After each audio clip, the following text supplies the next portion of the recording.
In the chaotic and innovative era of early 20th century naval warfare, Italy crafted a weapon coveted by the world, the armed cruiser Varese. More than a mere mass of steel, Varese and its Giuseppe Garibaldi class embodied a unique naval philosophy, blending devastating firepower with lightning speed. This superior design swiftly became Italy's pride and its most valuable military export. This is the story of a masterpiece, from its glorious birth and illustrations, yet brief career, to its transformation into a symbol of a bygone era. Varese's journey fully reflects a time now past, a testament that even the greatest designs must yield to the relentless march of history. Varese was laid down on April 21, 1898, at the Cantiere Naval Fratelli Orlando shipyard in Livorno, showcasing Italy's growing shipbuilding expertise. The success in exporting the Giuseppe Garibaldi class to Argentina, Spain, and Japan was more than a commercial victory. At the time, selling advanced warships was a direct indicator of a nation's industrial and technological maturity. By winning contracts from multiple navies, Italy proved its shipyards and engineers could rival and even surpass the traditional naval power, Britain. Thus, the Giuseppe Garibaldi class was not merely a group of warships, they were a potent instrument of industrial policy and international diplomacy, enhancing Italy's global stature.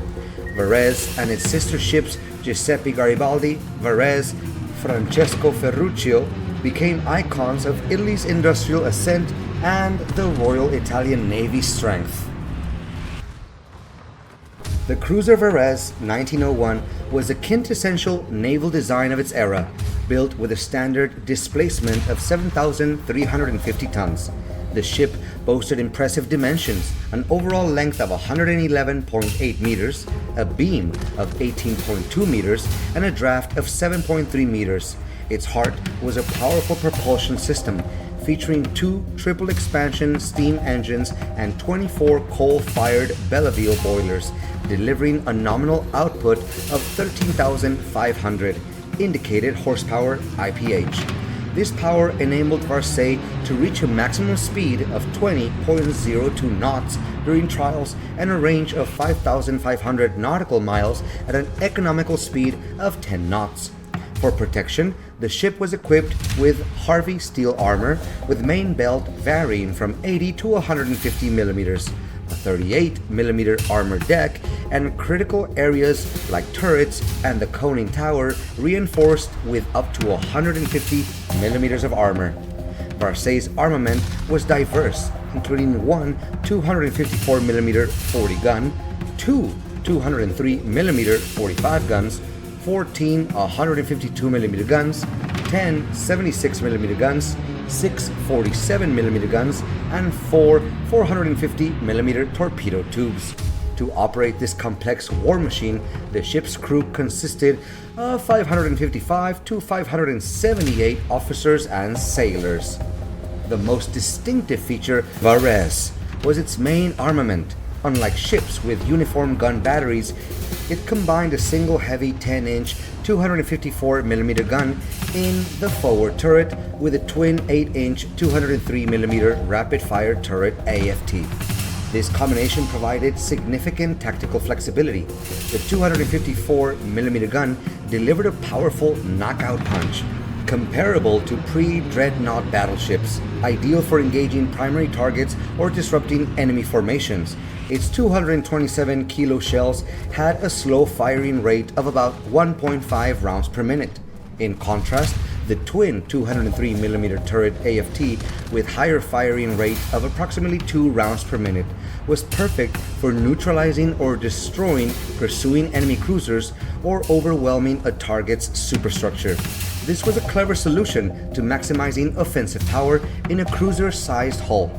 The ship's armor system utilized advanced surface-hardened Harvey steel, produced in Italy's Terni factory, representing the cutting-edge technology of the time. The 150mm 5.9-inch main belt was capable of withstanding mid-caliber cruiser guns of the era and could resist older battleship guns at longer ranges. However, the design had a critical flaw. Its underwater protection was limited to a double bottom with inadequate compartmentalization. This weakness was tragically exposed when its sister ship, Giuseppe Garibaldi, sank after a single torpedo hit.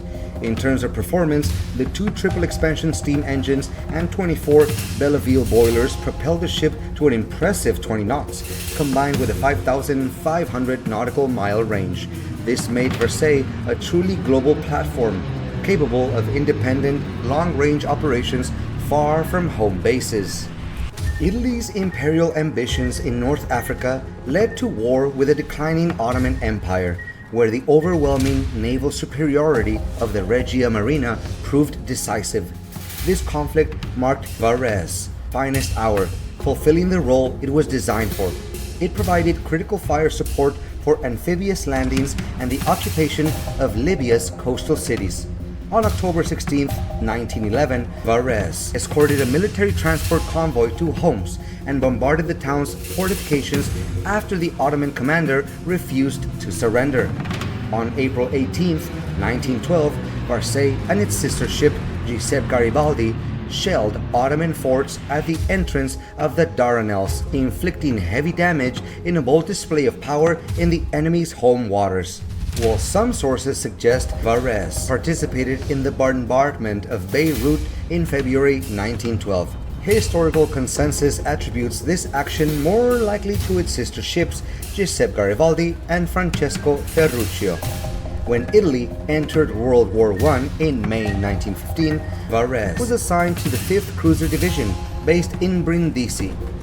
The strategic situation in the narrow Adriatic Sea differed starkly from the open Mediterranean. This confined theater was ideal for a new and formidable weapon, the submarine. On July 18, 1915, the division sought to bombard railway lines near Ragusa Vecchia. An Austro-Hungarian submarine, U-4, ambushed the squadron. Varese's crew watched in horror as a torpedo struck their sister ship, Giuseppe Garibaldi, sinking it within minutes. This event, coupled with the earlier loss of the cruiser Almafi to another submarine, sent shockwaves through the Italian Navy. Admiral Paolo Taon di Revel recognized that his large, valuable, but aging armed cruisers were easy targets for submarines in the Adriatic. This led to a strategic shift toward a fleet in beam doctrine. Major ships, including Varese, were largely confined to Brindisi to avoid further losses, setting sea control to smaller vessels amid the ever-present submarine threat. Varese's limited role in World War I was not due to obsolescence alone, but was a direct consequence of a tragic event it witnessed firsthand, which fundamentally reshaped naval warfare in the Adriatic. The journey of the armed cruiser Varese concluded with a mission of honor. After the Great War, as naval technology rendered it an expensive relic, Varese was repurposed as a training ship.